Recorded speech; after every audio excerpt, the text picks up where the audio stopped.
On the night of July 16, 1918, 11 people walked down a narrow staircase into a basement in Yekaterinburg. Only one would walk back up alive. What happened in that basement would shock the world and mark the brutal end of a dynasty that had ruled Russia for over 300 years.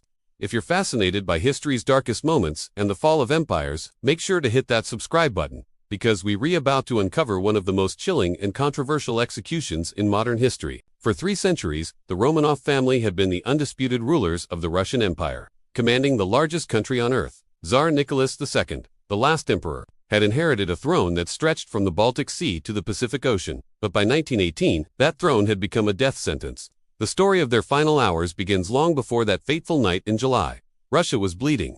World War I had claimed millions of Russian lives, the economy was in ruins, and revolution was spreading like wildfire across the empire. The people were starving, and they blamed their In March 1917, facing mounting pressure and with his army turning against him, Nicholas II made the decision that would seal his family's fate. He abdicated the throne, believing this sacrifice would save Russia and protect his family. He couldn't have been more wrong. What followed was not the peaceful exile Nicholas had hoped for. Instead, the provisional government placed the entire Romanov family under house arrest at the Alexander Palace. But even this wouldn't last.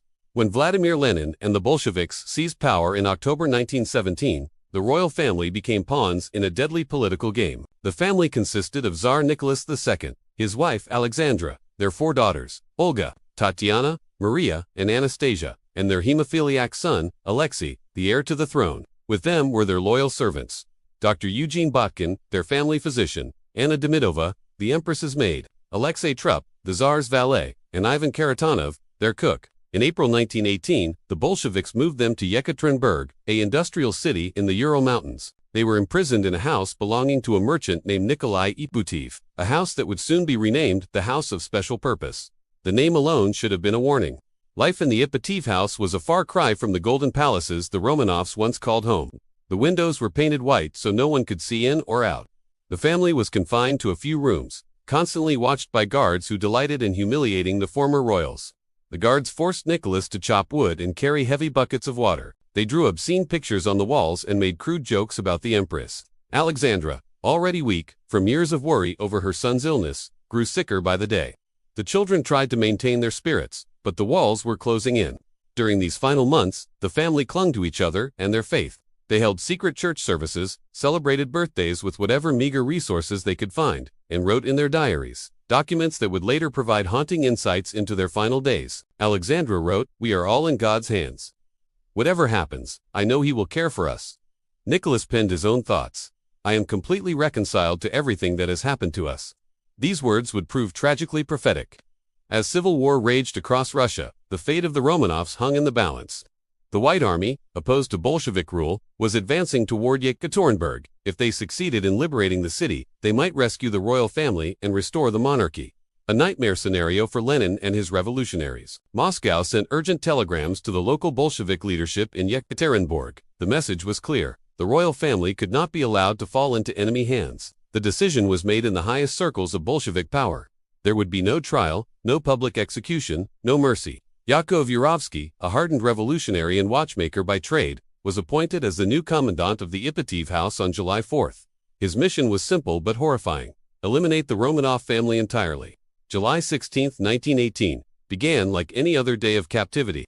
The family had no idea it would be their last. They spent the morning in their usual routine: prayers, reading, and quiet conversation. Nicholas played with his son Alexei, who was feeling slightly better after a recent bout of illness.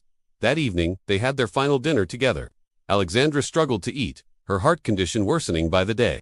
The children chatted quietly among themselves, still maintaining hope that somehow their ordeal would end. They had been told they might be moved again, possibly to Moscow for a trial. As night fell, Yurovsky made his final preparations. He had selected a squad of executioners, a mix of local Bolsheviks and foreign prisoners of war who had joined the revolutionary cause. Some were drunk on vodka to steel their nerves for what was to come. The basement room had been chosen carefully. It was isolated, with thick walls that would muffle the sounds. Yurovsky had even ordered chairs to be brought down, telling the family they would need to sit while waiting for transportation. At around 10:30 p.m., Dr. Botkin was awakened and told to wake the family. They were informed that the situation in the city had become dangerous due to approaching White Army forces, and they needed to be moved immediately for their own safety. The family dressed quickly. Alexandra and Alexei, both weak, moved slowly. The daughters helped their mother, while Nicholas carried his son. None of them suspected this was anything more than another relocation. At approximately 2 a.m. on July 17, Yurovsky came to escort them downstairs. The family must be photographed before leaving, he told them, another lie to maintain the deception until the very end. They descended the narrow wooden staircase into the basement. The room was small, barely 13 by 14 feet. Yurovsky arranged them against the wall, the Tsar and Serena in chairs, with their children standing behind them. The servants stood to the side. Nicholas held Alexei in his lap. Alexandra sat beside them, struggling to breathe. The four daughters, Olga, 22, Tatiana, 21, Maria, 19, and Anastasia, just 17, stood together, their faces reflecting confusion but not yet fear. "Please, wait here while we get the photographer," Yurovsky said as he left the room. What happened next lasted only minutes but would echo through history forever. Yurovsky returned not with a camera but with his execution squad. The family looked up in confusion as armed men filed into the cramped space. Only then did the horrible truth begin to dawn on them. Yurovsky pulled out a piece of paper and began to read. "In view of the fact that your relatives are continuing their attack on Soviet Russia, the Ural Executive Committee has decided to execute you." Nicholas stood up in shock, still holding his son. What he managed to say before Yurovsky shot him point-blank in the chest. What followed was chaos. The other executioners opened fire, but the small room filled with smoke and dust. Screams echoed off the walls. Some of the daughters had sewn jewels into their clothing as a precaution, and these gems deflected several bullets, prolonging the agony. When the shooting stopped, several family members were still alive. The executioners used bayonets and rifle butts to finish what their guns had started. The entire massacre took approximately 20 minutes. Dr. Botkin, struck by multiple bullets, lived long enough to try to help the wounded before he too died. Anna Demidova was found hiding against the wall and was brutally killed with bayonets. The other servants died alongside their employers, loyal to the end.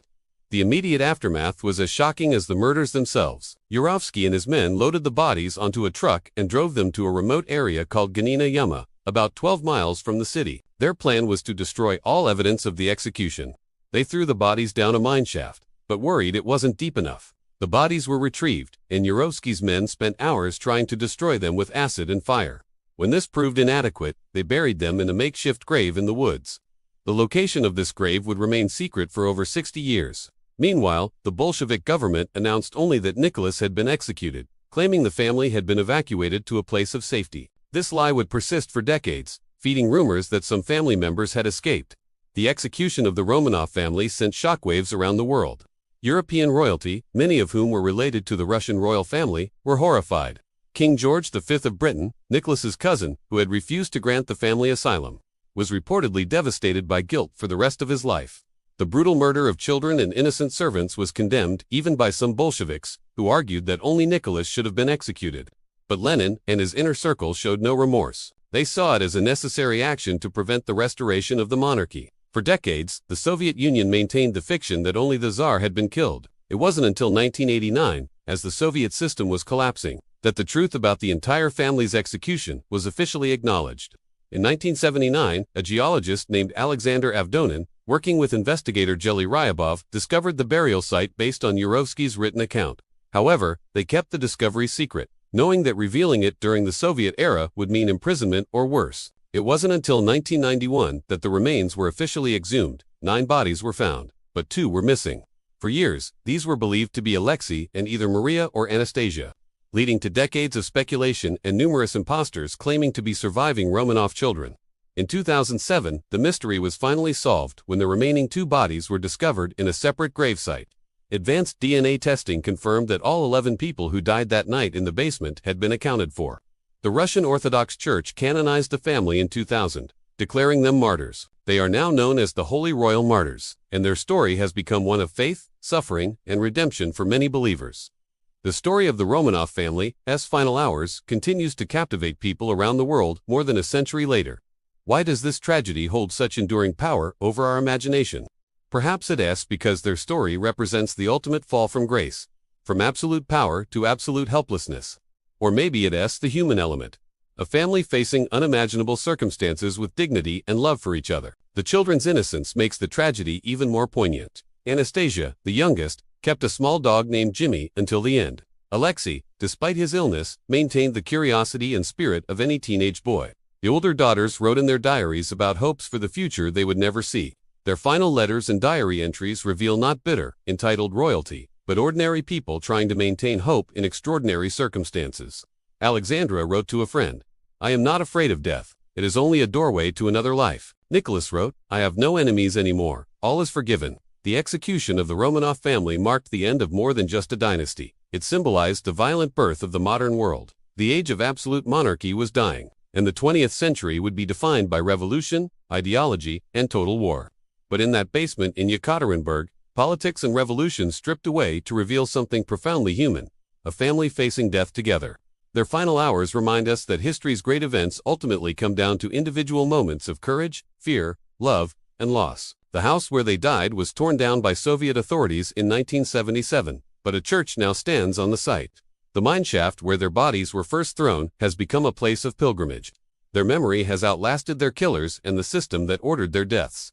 Today, as we remember their final hours, we honor not just the last Tsar of Russia and his family, but all victims of political violence and extremism. Their story serves as a reminder of both the fragility of human life and the enduring power of dignity in the face of unimaginable horror. The Romanov dynasty that had ruled Russia for over 300 years ended in a basement in less than an hour. But their story, and the questions it raises about power, justice, mercy, and human nature, will continue to resonate for generations to come. If this incredible and tragic story of the Romanovs' final hours moved you as much as it did me, please consider subscribing to our channel and hitting that notification bell. We dive deep into history's most compelling and shocking moments, bringing you the human stories behind the headlines that shaped our world. What do you think about the execution of the Romanov family? Was it a necessary revolutionary act or a brutal crime against innocent people? Let me know your thoughts in the comments below, and don't forget to like this video if you found it as fascinating and heartbreaking as I did while researching it. Next week we'll be exploring another shocking moment in royal history, so make sure you're subscribed so you don't miss it.